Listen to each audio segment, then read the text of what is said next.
Have you ever had that moment where you open your banking app, just casually, like you're not expecting anything dramatic, and you see the number and it's technically higher than it used to be, but it still feels disappointing? Like you've been saving for months, maybe years. This market is killing me. You've skipped stuff. You've said no to trips. You've watched friends order drinks without checking prices, and you quietly ordered water like it was a personality trait. And you look at your savings and think, this is it? This is what all that discipline got me? Let's talk it's smart not zero spending. anymore, This which is costs good. $14.99. But it's That's not a enough to villain, feel but safe. this is $0. It's not A enough to true feel hero. proud. So skip it's the not bad enough to feel like vibes. anything Be a has actually hero with your changed. money. And then that thought creeps in. You know the one. What's the point? What's the point of putting away a few $100s a month when emergencies still feel terrifying? What's the point of building a cushion that still wouldn't last very long if something actually went wrong? What's the point of trying to be responsible if life still feels fragile? Honestly, this is the exact moment most people quit. Quietly. Not with some dramatic announcement. They just loosen up. They stop tracking. They dip into savings a little more often. They tell themselves they'll get back to it later. And eventually, the habit disappears. And yeah, this is the part where I should probably tell you something like, don't worry, I've been there. But the truth is, I spend way too much time thinking about money, financial psychology, and why this exact moment, this weird, frustrating middle, is where so many people unknowingly sabotage their future. Not because they're lazy, not because they're bad with money, but because saving feels broken right before it starts working. And that's the shift I want to talk about. Because once you understand what's actually happening during this phase, why it feels so unrewarding, why it messes with your motivation, and why it tricks your brain into quitting, Time to break you free. you stop seeing saving as this There endless we uphill go. battle.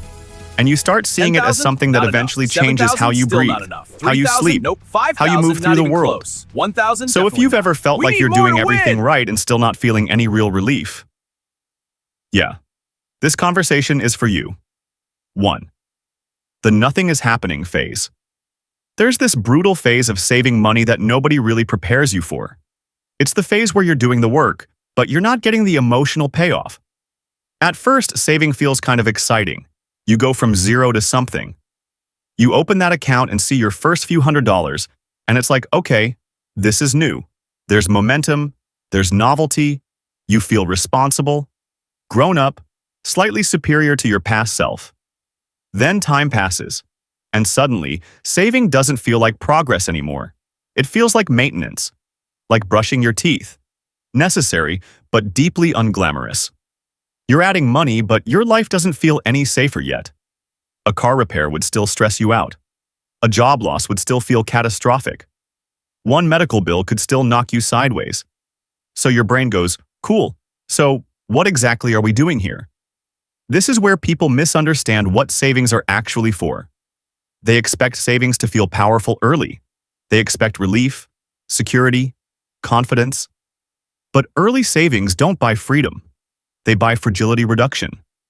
And that's not emotionally exciting. It's like wearing a helmet.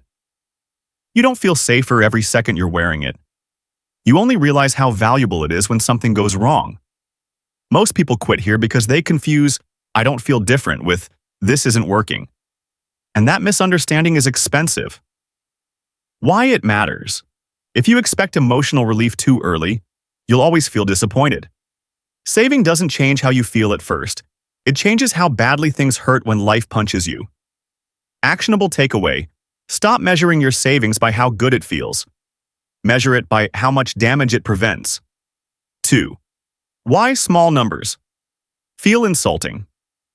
Let's be honest for a second.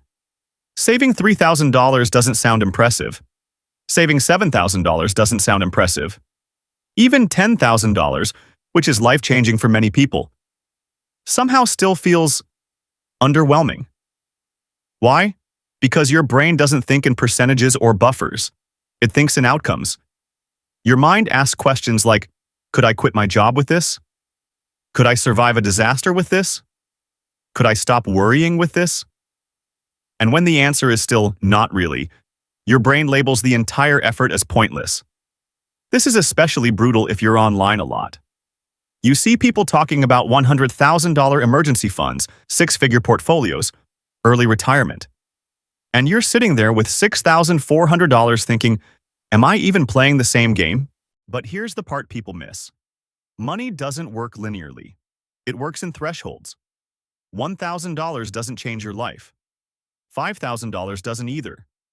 $10,000 still feels shaky. But somewhere between those numbers, something subtle shifts. You stop panicking as quickly. You pause before reacting. You have time. And time is everything. Why it matters. If you emotionally discount small wins, you'll never stay long enough to reach the meaningful ones.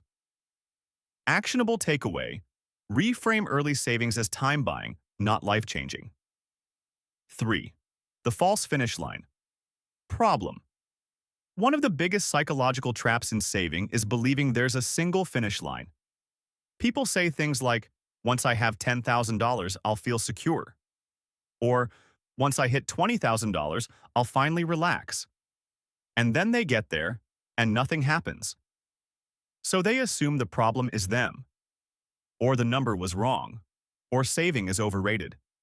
But the real issue is that security isn't a destination, it's a gradient. Financial stability doesn't arrive like fireworks. It creeps in quietly. You notice it when your reaction to stress changes. When a problem shows up and your first thought isn't panic, but logistics. That's when saving starts working. And it almost never lines up with the number you picked in your head. Most people quit because they reach a number they thought would feel different. And it doesn't. Why it matters. If you attach emotional expectations to specific numbers, you're setting yourself up for disappointment. Actionable takeaway: stop asking, how much until I feel safe? Start asking, how much until this problem doesn't ruin me? 4. The motivation. Cliff saving money has a motivation curve, and it drops off sharply right before the payoff. Early on, motivation is high because progress is visible. Then motivation collapses because progress becomes boring. And then, if you stick around long enough, motivation returns, but for a completely different reason. Early motivation is about doing something new. Later motivation is about protecting something valuable. Most people never reach the second phase. They quit when saving stops being exciting and starts being repetitive. They mistake boredom for failure. But boredom is actually a sign you're doing it right. Why it matters. If you rely on motivation, you'll quit when saving becomes routine, which is exactly when it starts compounding emotionally. Actionable takeaway: build systems, not motivation. Automate saving so boredom doesn't kill progress. 5. The moment saving actually starts working. Here's the part nobody talks about. Saving starts working not when you hit a big number, but when your behavior changes. You hesitate less before paying bills. You don't check your balance every 5 minutes. You stop mentally calculating disaster scenarios. Nothing flashy happens. No celebration, no announcement. You just breathe differently. This usually happens quietly, somewhere after your savings cover multiple problems instead of just one. When your emergency fund can handle a car issue and a job delay and a medical bill without collapsing. That's the moment most people never reach. Because they quit right before this shift. Why it matters. The real payoff of saving isn't money. It's reduced mental load. Actionable takeaway: pay attention to how your reactions change, not just your balance. 6. Why comparison kills. Saving is deeply personal, but we treat it like a leaderboard. You compare your savings to friends, influencers, strangers online, and suddenly, your progress feels small, slow, embarrassing. But here's the thing. Saving isn't about being rich. It's about being less vulnerable than you used to be. If your vulnerability is decreasing, you're winning. Comparison makes people quit because it replaces progress with shame. Why it matters. Shame doesn't motivate long-term behavior. It sabotages it. Actionable takeaway: compare only to your past self, and only on stability, not status.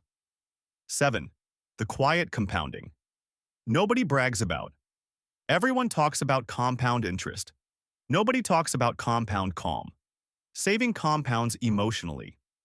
Each month you don't need to panic adds a little confidence. Each problem you solve without debt builds trust in yourself. That trust compounds faster than money. And once it's there, you protect it fiercely. That's when saving becomes self-sustaining. Why it matters. Financial peace grows invisibly until it's unshakable. Actionable takeaway. Stay long enough for emotional compounding to begin. If there's one thing I hope sticks with you, it's this. The hardest part of saving money isn't starting. It's staying. It's surviving that long, quiet stretch where nothing seems to change. Where you're doing the right things, but life hasn't rewarded you yet. Where discipline feels invisible. Where progress feels insulting. Where quitting feels logical. Most people don't fail at saving because they're irresponsible. They fail because they quit during the exact phase where saving is silently doing its most important work. They quit right before their reactions change, right before their stress softens, right before problems stop feeling like emergencies. And yeah, saving won't suddenly make you rich. It won't fix everything. It won't turn life into easy mode, but it will change how fragile your life feels. And that matters more than people realize. So if you're in that phase right now, staring at a number that doesn't impress you, wondering if it's worth it, just know this: you're not behind. You're not failing. You're early. And if you can stay just a little longer, you'll understand why the people who make it always say the same thing. It didn't feel like it was working until it did. Quietly, suddenly, permanently. And that's when everything changes.